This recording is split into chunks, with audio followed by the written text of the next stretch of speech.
Hello everyone and welcome back to a Guild Wars 2 video. Today we have been granted a little insight into the upcoming balance patch and balance changes. And I'm very excited. Everyone's always excited when there's balance coming because we want something new, we want kinks to be worked out, we want changes, we want invigorated excitement. I keep hitting my pop filter. I need to stop doing that. My hands are going crazy. But let's go over to the wiki because the wiki has the icons, which makes it much more visually appealing and visually understood. So let's talk about the entire thing and my recommended changes or positions. Okay, so for this balance patch, I've already read it. When I woke up at 10. Mighty Teapot had posted about it, and I said yes, and I looked at it. But now I'm actually going to do this in video format. So I already have some opinions and discussion points I want to get to, but for the most part, we'll just be going through and talking about it. So they said they've prepared it, and keeping in tradition, they're releasing it a bit early. This balance patch is coming Tuesday. Next week. Technically not next week, in like a couple days actually, because it's already Thursday, but Tuesday. So yeah, we don't have a lot of time to necessarily discuss it. Doesn't seem like we have a lot of time to make changes or request changes. Hopefully this will be a good video. Maybe it'll influence something, or I don't know, might not. But either way, let's first check with the runes. It says Superior Rune of the Weaver and Superior Rune of the Mirage. These were correlated and tied to their profession mechanics or leap finish. Well, they were tied to leap finishers, but now they're tied to their utility skills or their elite. So Rune of the Weaver no longer grants barrier when using leap skills or leap finishers, but instead grants barrier upon using a stance skill. So now any person who uses stance skills like warriors can now get barrier as well. Superior Rune of the Mirage now grants super speed for 5 seconds after using an elite skill. So this is much more applicable to everybody who's not like into leap finishers. I don't know why they did leap finishers. I guess because Mirage does have a couple leap finishers. Anyway. So for the general, icons for Daze and Stun are now displayed in light purple in skill and trait tooltips. I was actually watching a bunch of demo gameplay, alpha gameplay, and beta gameplay when they had different tooltips, when they had diamond tooltips. Do you guys remember that? And the stuns and the dazes were like in a purple. And I was like, you know, that's nice because like gray's kind of weird. It's like, you know, to differentiate it, to just be like, hey, this is an effect. I feel like all control effects who aren't like normal conditions should be in like a purple, like launches, blowback, stuns, and sinks. I think they could probably adjust that as well, but yeah, something to look at. Now we're going into the Elementalist, and they write for the general summary. In this balance iteration, we're looking at the Elementalist's Grandmaster fire traits. Persisting Flames is expected to push into more of a damage over time role, while Pyromancer's Puissance is getting a few changes focused towards group support and burst damage. With these changes, we are looking to also slightly reduce burning damage output in order to keep overall damage from going significantly higher in raid rotations. I think that's a good, you know, when balance just balance does not just mean buffs. It means balance, and you have to give and take every single time. So for Persisting Flames, this trait no longer grants Fury when using a blast finisher with a fire combo field. I think that's a really smart change, actually. There's a lot of Fury going around, and I don't think people realize how strong Fury is. Instead, this trait now grants the Elementalist an additional 1% damage for 15 seconds for each target struck with a fire field. Stacks up to 10 times. This is now kind of just the Guardian symbol Grandmaster, where you do more damage every time your symbol deals damage, you gain a buff. So, I mean, hey, it's nice, it's a change. The loss of Fury is more of a balancing thing, I think. Persisting Flames was the go-to Grandmaster, honestly. I would have loved to see Blinding Ashes in here, but they didn't, so that's kind of sad. Next, we have Pyromancer's Puissance. In addition to granting might for each ability used while in fire attunement, this trait will now trigger Flame Expulsion when leaving fire attunement or finishing a fire overload. Overloads, that's good. So what this does is after a brief delay, the Elementalist releases a fire explosion at their location that removes up to 10 stacks of might from them, and allies are granted might for 15 seconds based on the amount of might that was removed, while the damage on the explosion is increased by 10% per stack removed. I wonder if this will have a different skill effect or just like the normal like flame burst. Have to find out. I feel like it should have a different effect because you can already overload and get the flame burst and it won't be differentiated, especially if you're already procced into fire attunement. So I hope it has a different effect, but they're notorious for recycling effects. But this is nice if you want. This is actually really good for support Tempest. Only if you go into healing, but if you go into concentration too, you already had a solid time stacking might. This is going to make it easier. However, I do like the trade-off that it takes the might from you. I really love that. I love that. And into my fan-made elite specs, I've actually incorporated a lot of that into my own tooltips and how I would imagine elite specs. More videos on that to come. Next, we have a couple just changes. Searing / burning duration was reduced. Primordial stance burning and bleed duration has been reduced. Power overwhelming, a trait, reduced the requisite might stack threshold from 10 to 8, which makes it a bit easier to actually proc this trait. I think it's fine. We still have to get to 8. Now we have a bunch of staff cooldown reductions. Healing Rain, Windborne Speed, Shockwave, Ice Spike, Lightning Surge have all had their cast times or cooldowns reduced, which I think is really nice in terms of a PvP standpoint, because I've been trying to use staff in PvP a lot more, and it's hard. Staff Elementalist isn't really a thing in 5v5s. I'm hoping that in the 10v10 / 15v15, whichever it ends up being, I hope you see more builds diversify and kind of branch out, because you're very limited in the amount of builds you can go in with a 5v5. In World vs. World, you can pretty much play almost whatever you want if you're not like super meta. But, you know, even if you're not super meta, there's always going to be players who are meta. So you can kind of have that leeway. I think this is nice. I would love to see the Earth auto attack have its damage bumped up just slightly. I know it does weakness and it's really strong, but the Earth auto attack is really weak. It only does like 200 damage or something. And so you're just if you're not auto attacking in fire while using Elementalist staff, you're not auto attacking at all. Like all the auto attacks are fairly weak. Air one's kind of okay because it does bounce. Mist form got its cooldown increased to 75 seconds. I think that's a good change. As well as Obsidian Flesh. Hardy Conduit, reduced protection from 3 to 2 in PvP. And then we have some glyph changes. Nah. Next, we're going to be talking about Engineer. And guys, I'm playing more Engineer, so I can actually like weigh in on this. I can weigh in on it. Like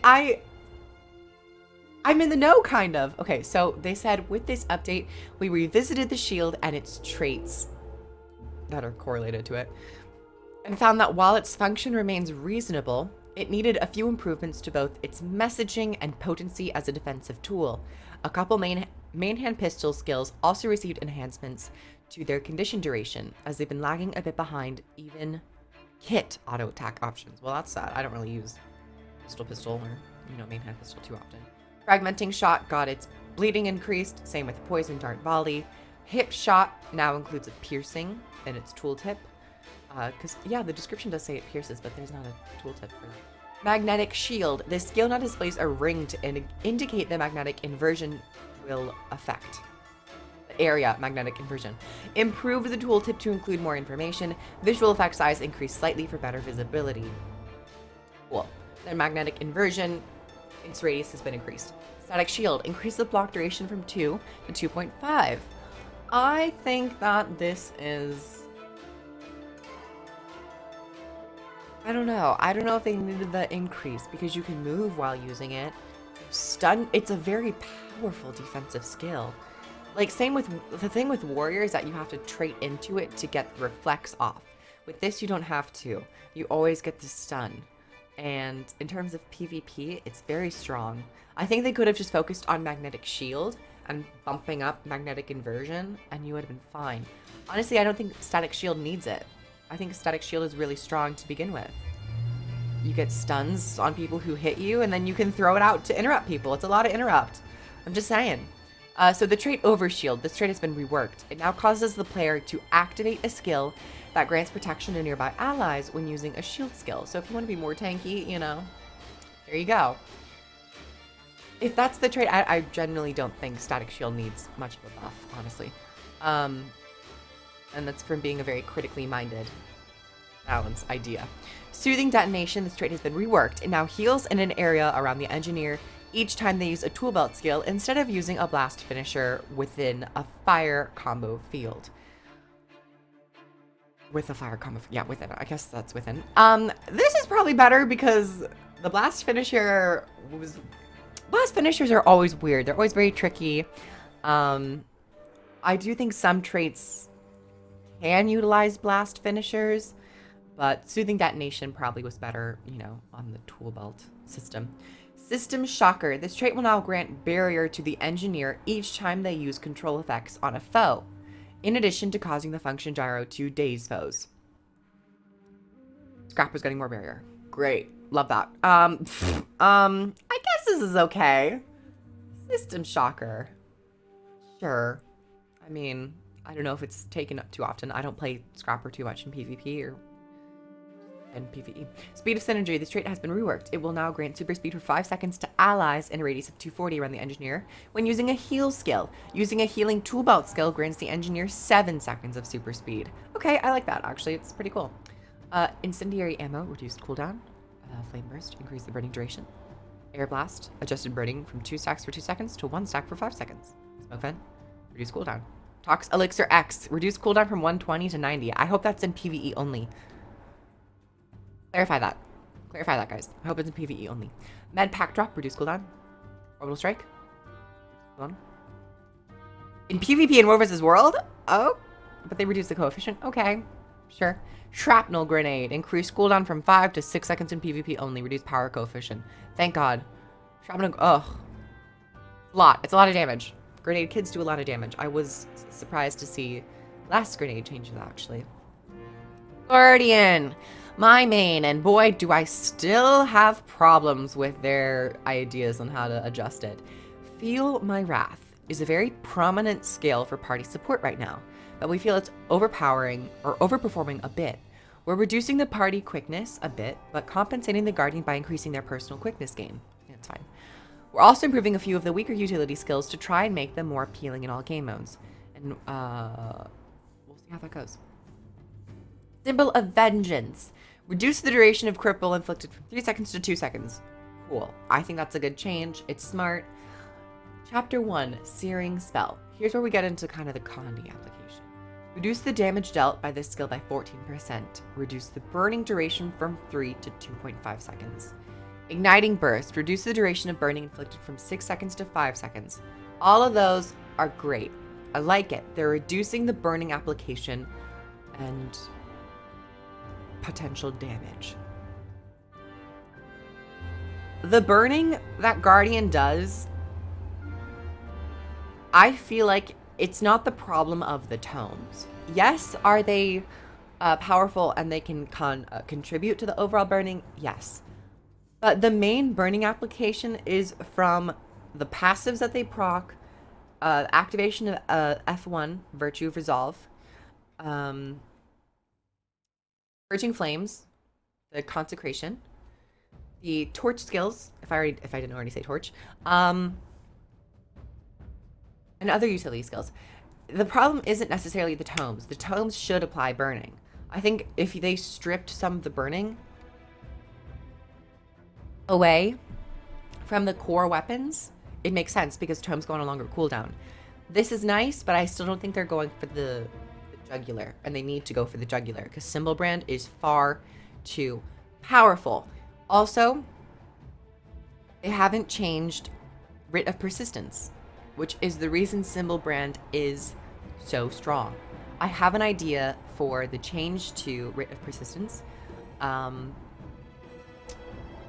It being you have more healing on it, but it doesn't have its actual increased radius. It still has 2-second duration, but it no longer is really big, because when it's so massive that it covers a control point, you're gonna stun people, especially with Symbol of Vengeance. And also the trait in Firebrand where your symbol stuns, you're gonna stun people, and I think that is the main issue in a lot of builds, because you're getting stunned and then you're also getting pulled. You just have so much CC on your axe when you trade into it. Your other symbols are just massive and they do a lot of damage, so it's just a lot. Healing has been reduced on the Tome Resolve as well. Feel My Wrath, reduced recharge from 35 seconds to 30 seconds. Now grants 6 seconds of quickness to the Guardian and 3 seconds to nearby allies. I guess that's fine. Zealous Blade fixed a bug. Hold the Line, reduced the cooldown. Retreat now uses an ammunition skill. This is interesting. 5 seconds between activation and a 30-second count recharge. Now we're going to the more utilities. Judge's Intervention, reduced the cooldown from 45 seconds to 40 seconds. They did not need this in PvP. Just gonna say that they did not need that in PvP or whatsoever. In PvE, sure, but you already have hella teleports in PvP. People use Judge's Intervention for the burning the teleport. Why are you? What? Take away the burning then, and it'll just be the Symbol of Blades. But that's the thing. You already have Symbol of Blades. It's just you get 2 teleports. It's kind of stupid. Litany of Wrath was buffed a little bit. Nice. Leap of Faith. Healing has been increased. Mighty Blow. Reduced cooldown from 10 to 8. Glacial Blow, same. Whirling Wrath, increased melee strike power. Reduced projectile power. Pure of Heart, reduced the healing coefficient from 0.3 to 0.2 in World vs. World only. Guardian still needs a lot of changes in the condition department and the Firebrand department. I don't know why they're not tackling some of the main issues in terms of insane condition damage, easy condition application, and phases, and it stuns. And you're empowering Judge's Intervention. I don't know what for. People use Judge's Intervention. They're not weaker utilities. People take Judge's Intervention. People don't take Hollowed Ground. People don't really take Wall of Reflection in many cases. People don't take a lot of consecrations other than like Purging Flames if you're a condition player. Sanctuary is okay, but like kind of there. People don't take Retreat or Hold the Line maybe. People, I don't really think, take a lot of spirit weapons. Those are the ones you guys should be focusing on. My opinion. I don't know why they're doing Judge's Intervention. They're not like adjusting, you know, weapon condition damage. Anyway, going to Mesmer now. The main change for Mesmers in this update is a restoration of self-shattering for Chronomancers. Wow! Oh my god, people are gonna be so happy about this.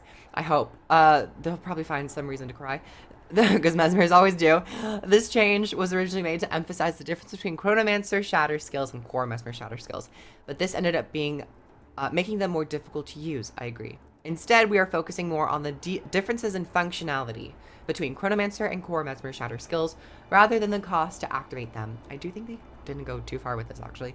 Additionally, we're making a few changes to Mirage skills to improve their usability. That's cool. So pretty much, I think buffs all around.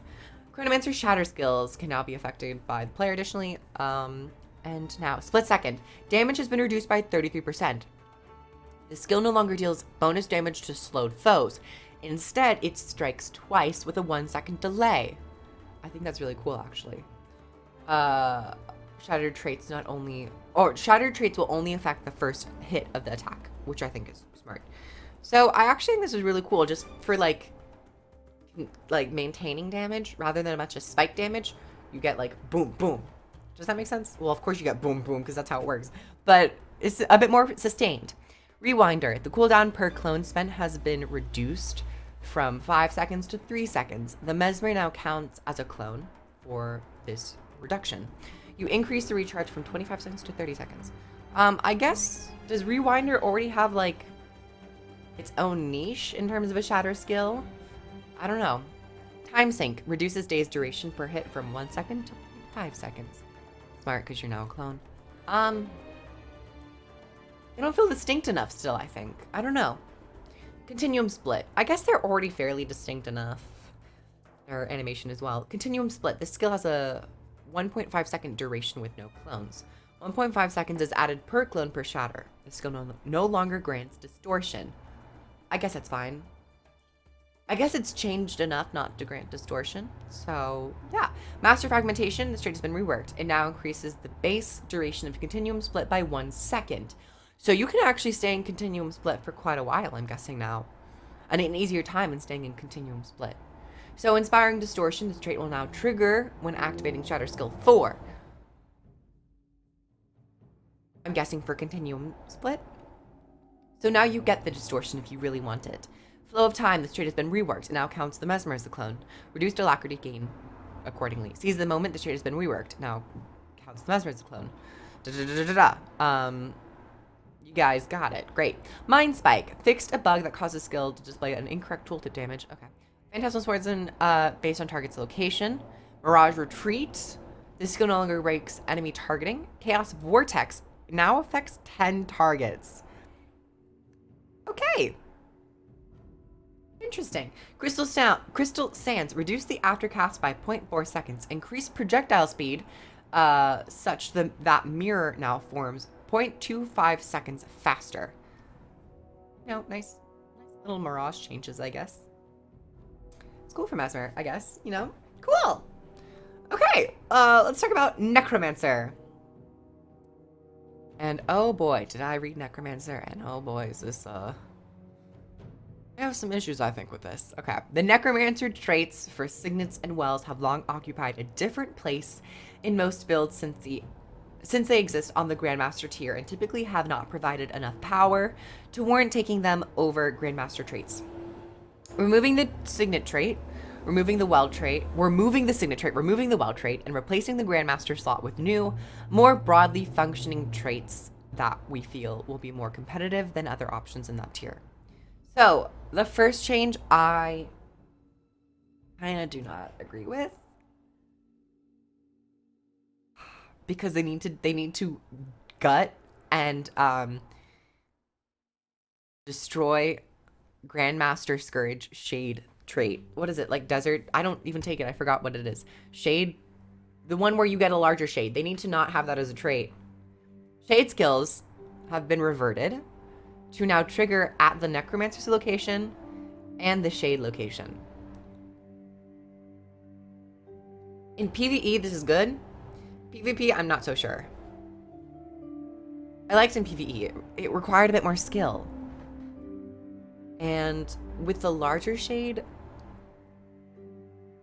it's gonna be oppressive again. They need to gut that. I don't know why they're still holding on to it. They've nerfed it to the ground to the point where it's almost useless, but you're still gonna take it because it's so easy to affect people. I don't know. Deathy Swarm. Reduce the condition transferred per target from 3 to 2 in PvE only. Why PvE? I guess. Cool. Vampiric Rituals. This trait has been reworked and replaced with the trait Blood Bank. Okay, guys. Okay. Here's where I am gonna go in. Blood Bank. This new trait replaces Vampiric Rituals in the Blood Magic Grandmaster slot. It causes healing over your maximum health amount to be converted into barrier. Generation does not count. Now, we do not know the conversion rate from like overhealing to barrier, so on and so forth.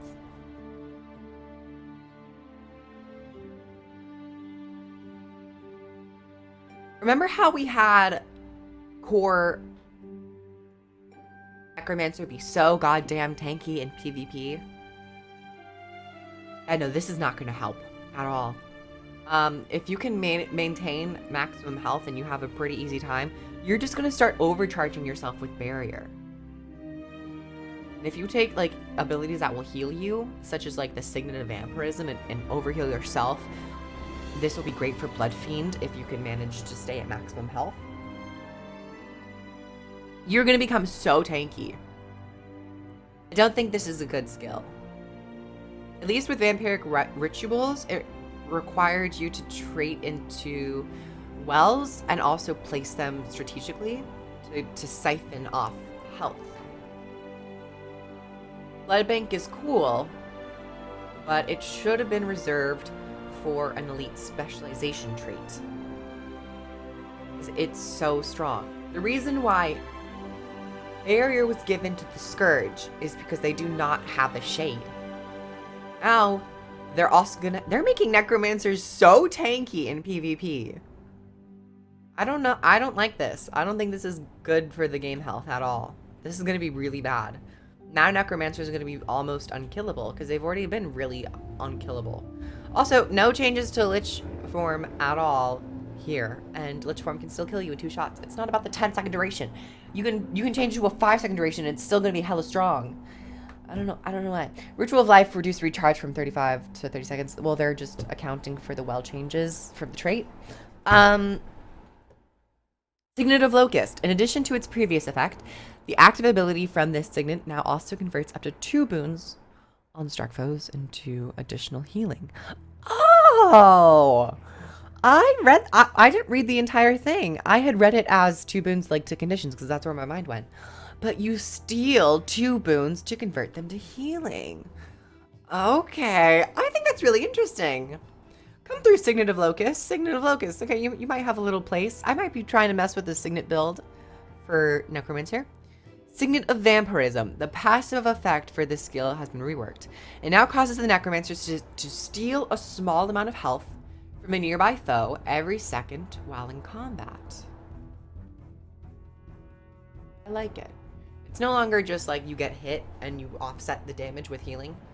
It's kind of like an active thing. But people are going to be taking... No! People are going to be taking Signet of Vampirism and Blood Bank. And they're going to... Okay, I can picture it now. Tanky bunker Necromancers are going to be running like Marauder's Amulet. They're going to be running Death Magic, Blood Magic, and Soul Reaping. They're going to be hella tanky. They're going to still be doing, like, you know, Life Blast. They're going to be doing Health Steal. Signet of Vampirism is going to be proccing every time and just passively striking people and overhealing them, probably. They're probably going to be taking other, you know, healing traits. Not only are people going to be healing them, like if they have a Guardian on their team, they're going to get so much barrier. If they even have a Scourge on their team, they're still going to be getting a bunch of barrier. So they're going to have time to build up a lot of barrier on themselves and also have their core shade. Scourge is dead in PvP. There's no reason to be taking it. Honestly, you just take core Necromancer. Unless you're playing a support Scourge, maybe then. But cool. This is the era of the Necromancer and Lich form. They're going to have such an easy time going into Lich form. They're going to build a bunch of barrier and then just pop Lich form. Okay, Signet of Suffering. This trait has been moved to the Master tier and replaces Dread. The enhanced Signet effect now only activates when in Shroud.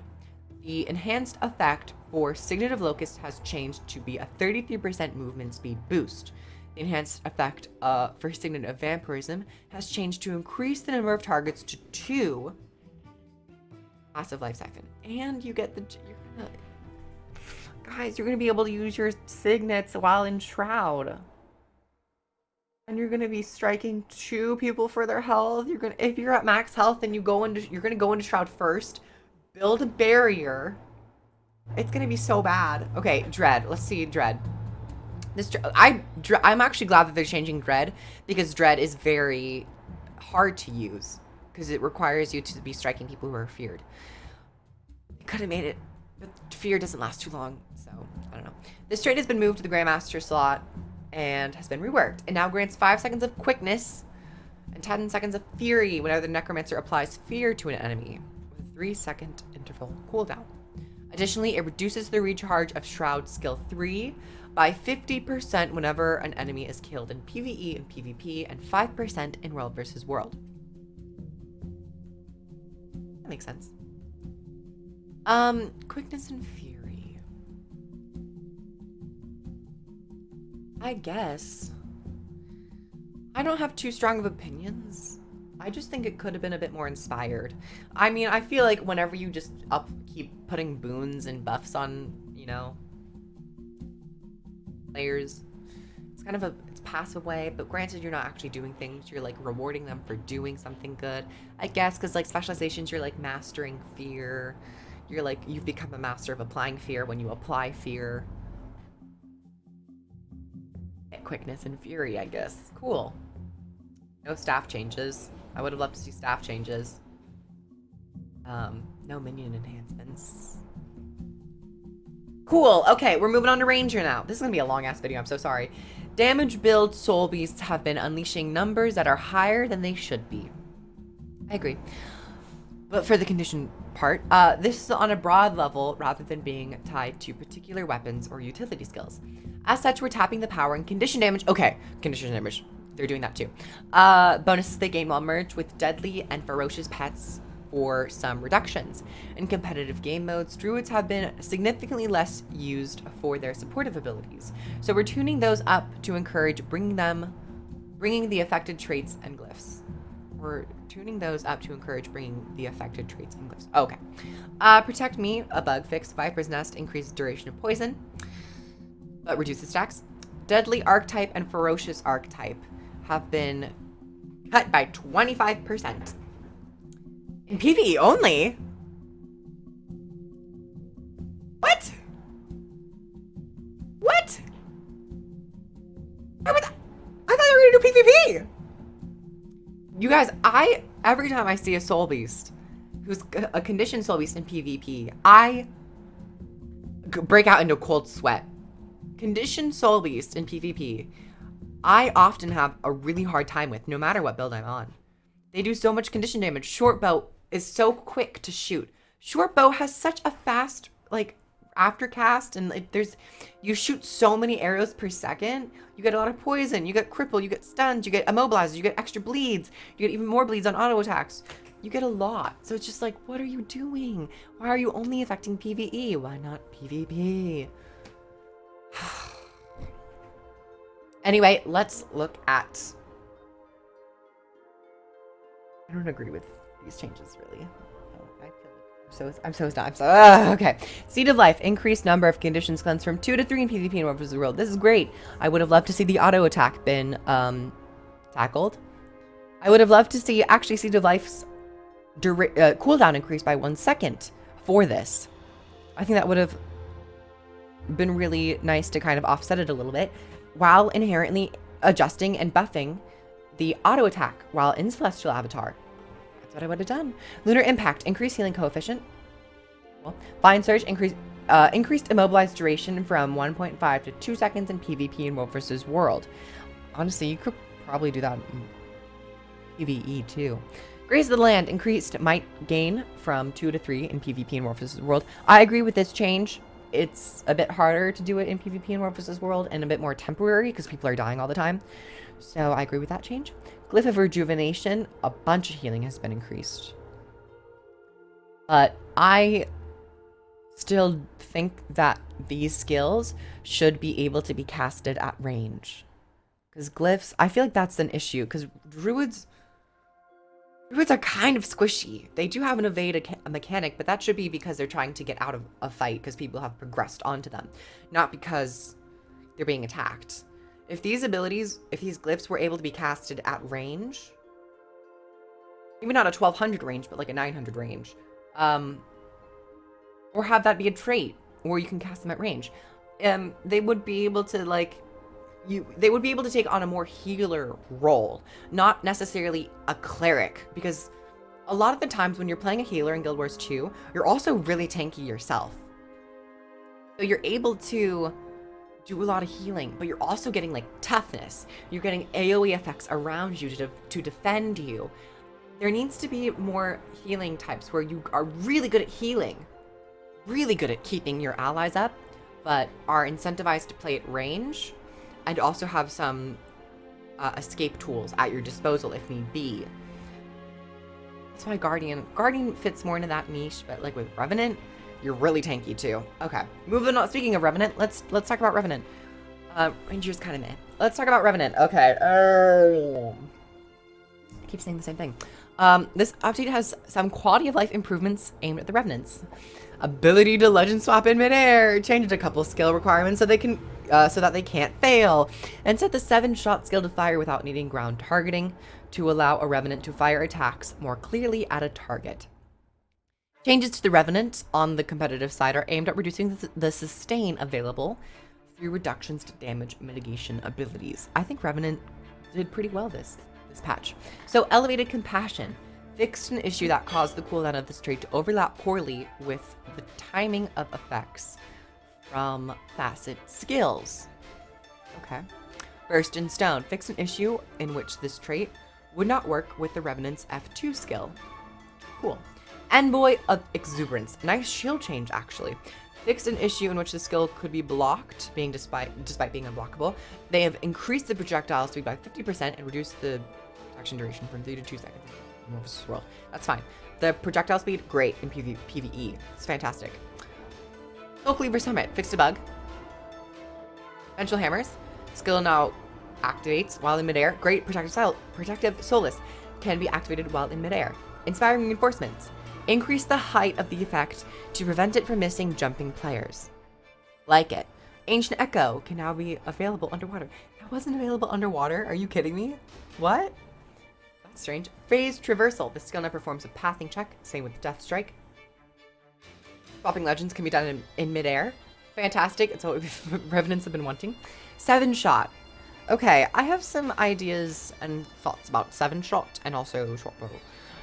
This skill now requires a target and is no longer ground targeted. I think that's cool. The arrows fired by this skill now fire at the selected target rather than at a set point, because this skill was really hard to use. They've increased the casting time by 0.2 seconds. I think it's a fair trade-off. Arrows now fire straight at the target instead of following terrain. An additional arrow now fires sequentially into pairs rather than simultaneously. Does it go like 2, 2, 2, or like 1, 2, 2, 2? Is that how they do it? I am still sad that they have not changed the coding for shortbow F4. It's still, if they really want to make shortbow a viable weapon in competitive and in PvE, they need to adjust the way that skill has been coded, because you cannot use it behind you. But it's a ground target AoE, and every ground target AoE can be used while behind you, because your character will just shift. That's all the character does. Your character will turn around and use it, but for some reason, you cannot do it because your character will not turn around and cast the arrows through the portal to trigger the effect.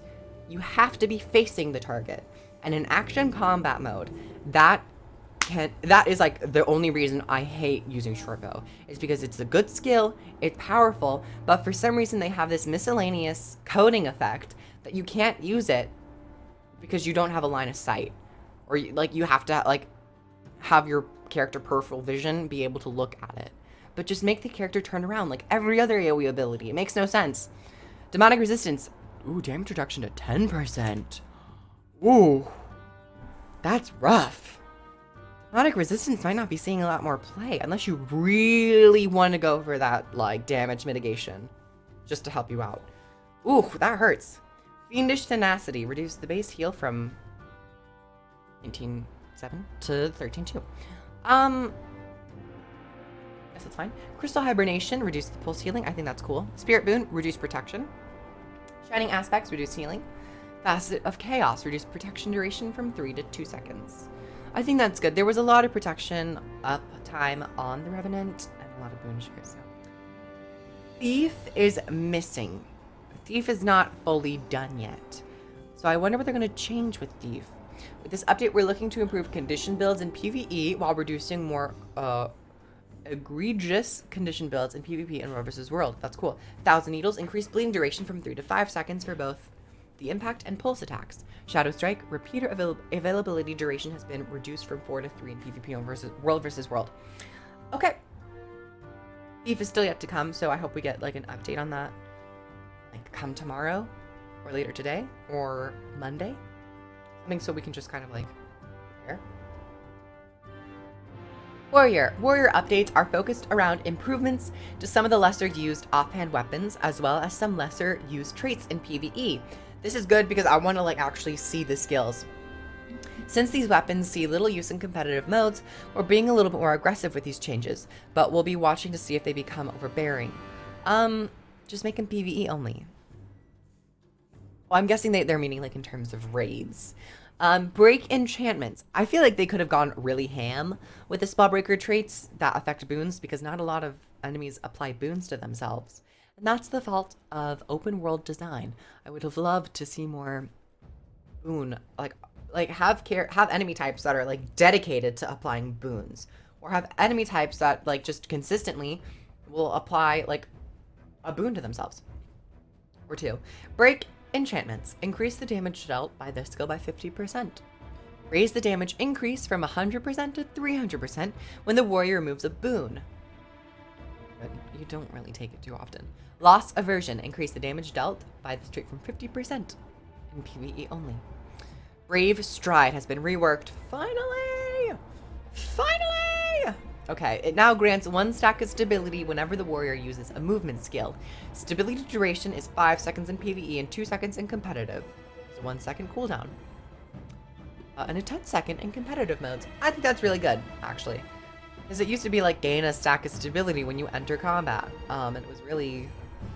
no one took it. So at least this is a bit more active. It's not just tied to you have to finish the fight. You can gain stability throughout the fight now. Dual Strike, increased quickness. Counter Blow, reduced recharge. Crushing Blow, reduced vulnerability stacks from 5 to 10. Now also grants 3 stacks of might. Okay. Strikes a foe suffering from control effects. The might gain and vulnerability application are doubled. Okay, you have a more interesting time with Crushing Blow now.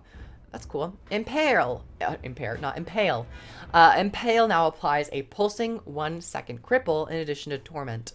Successfully using Rip ability now grants 10 stacks of might. I guess? But I always thought the offhand sword was more condition focused. Okay. Riposte. Increased bleeding stacks gained on a successful counter from 4 to 8. Decreased bleeding duration from 12 to 8 seconds. That's fine. Mending now converts 5 conditions. Savage Instinct. This trait is no longer split between game modes and will use the longer 2-second duration for Feel No Pain in all game modes. Outrage. Reduced cooldown from 25 to 20 seconds in PvP and World vs. World. Decapitate. Increased power coefficient in PvP and World vs. World.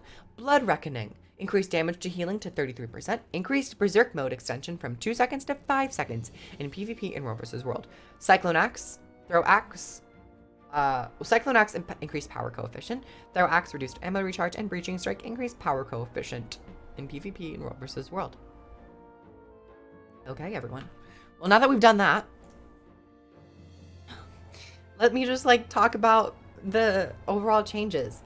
My standouts have to probably be Elementalist,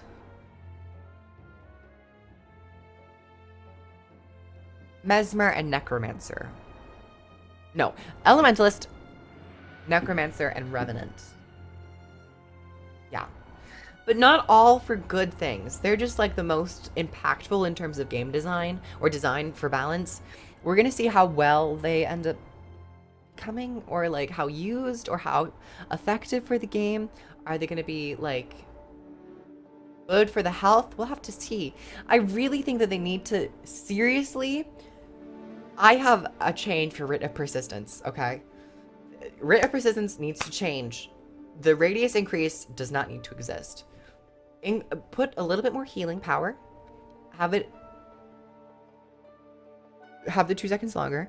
And I did change the tool. I did have like a fan-made change to where when you are in a symbol when it ends, your symbol, when you're in your symbol when it ends, it recharges your Virtue of Resolve by a second. Similar to the Valor. I think it's the Valor trait, where it affects Virtue of Courage, where if your Aegis gets used up, it reduces the recharge by a second on Virtue of Courage. This will tackle Virtue of Resolve. It doesn't need the radius increase. It really doesn't. At least I don't think it does. And also, because of the Firebrand, the symbol brand, you get the stun on it. And the increased bleeding and cripple now. Well, cripple's been reduced. But Get what I mean. You guys get what I mean. Some of the changes in Guardian are nice. You know, I would have loved some more niche trait changes. They don't really do a lot of niche trait changes. Mesmer is cool. I do think Necromancer is going to be hella powerful now. And they didn't really touch Lich form. Sad. That's sad. Sad sushi. Sad pancake. Ranger, I would have loved to see more Ranger changes that were like more impactful rather than just like it's more healing, you know. Revenant, they need to change short bow 4 still. Warrior actually seems pretty cool too. But all in all, you know, this will be a change. This won't be as impactful or as possibly controversial or widespread as the previous major balance patch, but this is a more just normal balance patch that will just, you know, try to correct some areas and shift maybe the meta a little bit.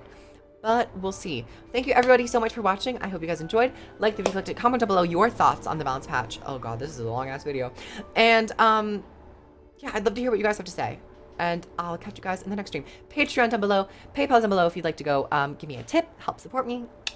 And Twitch down below. I stream on Fridays and on the weekends, and I'll see you guys there. Bye everyone.